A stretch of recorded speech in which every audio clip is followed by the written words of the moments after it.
Time for us to check in with Chris Dimakos, our CJ 8800 legal contributor. And Chris, we're touching on a topic, and I'm sure we're going to hear more and more of this as we get closer and closer to real winter.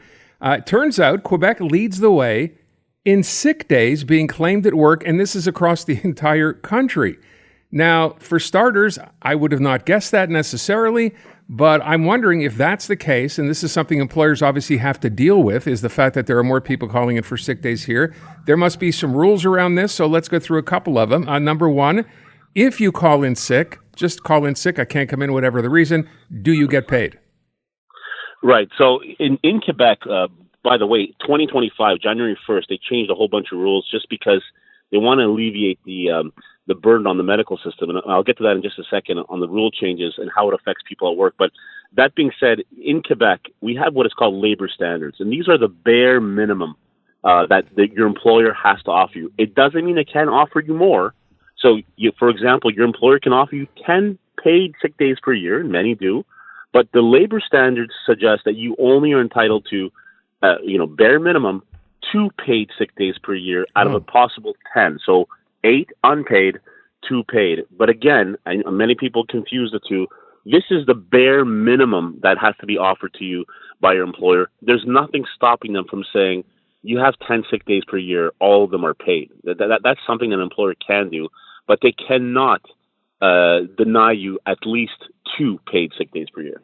So if 10 is the rule, but 2 are paid, the other 8, I'm sick, you can't go to work, and you lose pay for that day up to 8 days, is what you're saying. That's right. And, okay. And there are, that's where your job is protected from any disciplinary action or any type of demotion because you've been calling in sick. But the way it works out with all the laws that are in place today, even if you're sick for more than 10 days, if you have justification for it, there's very little an employer can do. They have to accommodate you. So you could be sicker for longer. And if you have the medical proof to be able to demonstrate that you're sick and you can't work, it's very difficult for an employer to terminate you because you took, let's say, 15 days or 20 days. They'd have to show that there was a real burden on them and that you were not justified in doing so. So, yes, 10 days is the bare minimum, but it's often surpassed, especially here in Quebec. And there's very little that the employer can do if they're genuinely you're sick and you have medical justification to prove the same. So about losing your job, not about paying you because they're not going to pay you, but they will have to pay perhaps someone else to do your job. That's right. And the other thing is with regards to doctor's notes, because this has been a big problem. You stay home one day and you're sick. And in the past, some employers will say, well, bring me a doctor's note. So now you have to get out of bed, you have the flu, and you have to make your way down to a doctor's office to get a sick note. And then that was putting a strain not only on the doctors that have to write all these notes and people are waiting in line to see who really needs care. But what the government did now here in Quebec, as of January 1st, 2025, your employer cannot ask you for a doctor's note if you are sick for up to 3 consecutive days. So if you call in sick and you take Monday, Tuesday, and Wednesday off, your employer here in Quebec cannot ask you for a doctor's note if that absence was 3 consecutive days or less. And the reason, and that can happen up to 3 times a year, and the reason why they're doing that, they're saying, is they want to take that burden off of the medical system. They don't want doctors' offices being flooded with people waiting for a doctor's note. When did that rule change, Chris? What was it before? Well, before there was no rules. There was just a question of, there's some general language that says an employer can require justification, and some would interpret that as a medical note or a doctor's note, some wouldn't. But and for those of you who work for some of the bigger companies, you're listening right now, what they're trying to do to get around that is sometimes employers saying, okay, I can't ask for a doctor's note, but they're asking employees to fill out, an online type of certification, a self-certification that says, I'm sick, this is what I have, and I'll be back hopefully by this day or that day. And they're just making employees document and attest to the fact that they're sick and they're away. And it's a way of having the employees basically their declaration is replacing the doctor's note, but it's not going away. It's just making it a little bit easier for employees. If you're sick at home, you don't have to trek in the winter to go and get a doctor's note.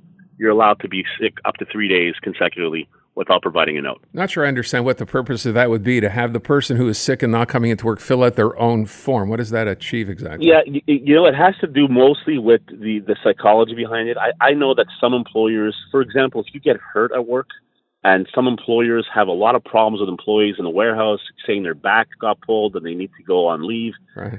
Having them fill out a declaration sometimes is intimidating for some employees, and if they don't feel like it's genuine, they might not go ahead with it. So it's, they'll never say this, but it's usually used as a deterrent. Someone feels like, man, I have to fill this out. If I'm not really sick, am I comfortable doing so? I think that's the real reason behind doing it, but they're never going to say that. They're just going to say, it's just for documenting the absence, and you have to have these things filled out to be organized. So let me ask the obvious follow-up question. So let's say you're that person. Can you actually refuse, even if you're asked, can you refuse to provide your employer a doctor's note? Yeah. So if your absence is above the 3 days, so let's say you've been sick for a whole week, and your employer asks you for a doctor's note, and you do not want to give them a doctor's note, what you can do is you can have, not the medical information, but you can have a doctor or any other type of professional justify your absence. And the key here is justification. So what the employer is entitled to have is, there is a reason, a valid reason why you are not at work. If you're sick for a week consecutively and you don't want to provide justification, that can work against you and possibly suffer some sort of consequence, because it's an unjustified absence, and the employer is entitled to have that once your absence exceeds 3 consecutive days. So to answer your question, can you refuse a doctor's note? Possibly yes, but you have to have some sort of justification that explains why you've been gone. You don't have to give the actual details of it, of what you're going through or what your illness was or what medication you're taking, but you definitely need to have someone say you were absent for this reason. And it doesn't have to be medical, it can be something else as well, but you have to have that justification. If not, you might suffer some consequences, which could include being fired if it's something that reoccurs often. So to your point that you just made, let's say it's not medical, let's say psychological, for whatever reason you're going through something, what would happen then? It's the same would apply. So if it happens, I can tell you that it's skyrocketing. The number of stress leaves and burnouts that are happening right now, you would go see a doctor, and what they would do is they would just write on a note, on an email, on a document that says, there's going to be I've ordered a work stoppage. They don't have to give details on why there's a work stoppage ordered. They just have to say that there is a work stoppage. So we advise the employer that this so-and-so is not going to be at work for the next 3 weeks.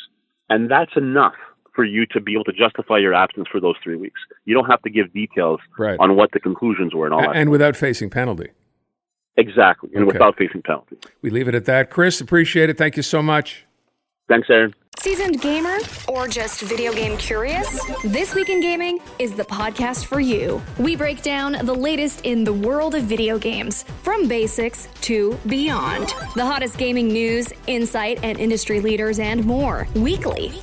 Join me, Naomi Kyle, and stay ahead of the game with all the latest updates, even if you're a total newbie. Stream This Week in Gaming on the free iHeartRadio app or wherever you get your podcasts.